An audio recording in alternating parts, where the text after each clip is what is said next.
জিডিপির 25 থেকে 30% যোগান আসে ক্ষুদ্র ও মাঝারি শিল্প বা এসএমই খাত থেকে। অর্থনীতিতে বৃহৎ অবদান রাখা এই খাতের উদ্যোক্তারা বছরব্যাপী ভোগেন কর সংক্রান্ত জটিলতায়, যার বড় অংশ জুড়ে রয়েছে আয়কর।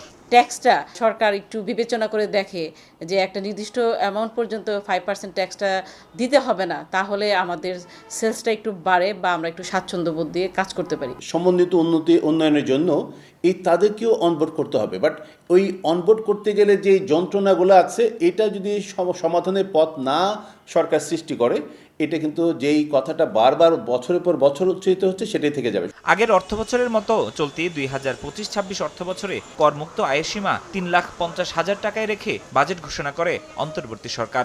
তবে প্রতিশ্রুতি দেয় আগামী 2026-27 ও 2027-28 অর্থবছরের জন্য ব্যক্তি শ্রেণীর করমুক্ত আয় সীমা 3.5 লাখ থেকে বাড়িয়ে 3,75,000 টাকা করার।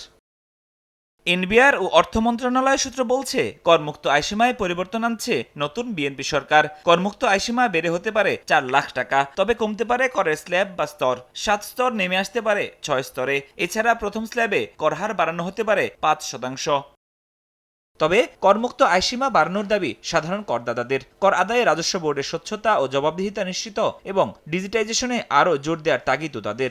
3.5 লক্ষ টাকা আছে, এটা যদি অন্তত 5 লক্ষ টাকা করা হয় তাহলে দেখা যাবে যে যারা কর দিত না, যারা করটাকে ভয় পেত, যারা করের আওতায় আসতো না, তাদের জন্য সুবিধা হতো, তারা অন্তত করের আওতায় আসতো, পরবর্তীতে সে কর দিতে অভ্যস্ত হতো। সবাইকে করের আওতায় আনা উচিত, কিন্তু করের আওতায় যদি আনতে হয় সেক্ষেত্রে অফিসারদেরকেও সহনশীল হইতে হবে। অর্থনীতিবিদদের মতে করের হার ও সীমা যৌক্তিকীকরণ করা দরকার।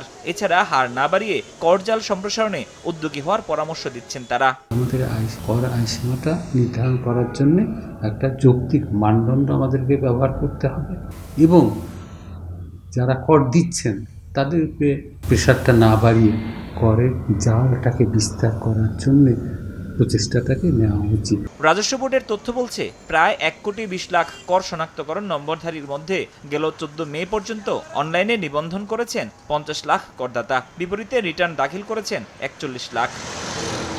একটি শক্তিশালী অর্থনীতির জন্য শক্তিশালী কর সংস্কৃতির বিকল্প নেই। নাগরিকরা স্বতঃস্ফূর্তভাবে কর দিলে বাড়বে রাষ্ট্রের সক্ষমতা, ত্বরান্বিত হবে উন্নয়ন। তবে সরকারের পক্ষ থেকে জনগণের পর করকে বোঝা হিসেবেও না চাপানোর আহ্বান সংশ্লিষ্টদের। ফরহাদুর রহমান, সময় সংবাদ, ঢাকা।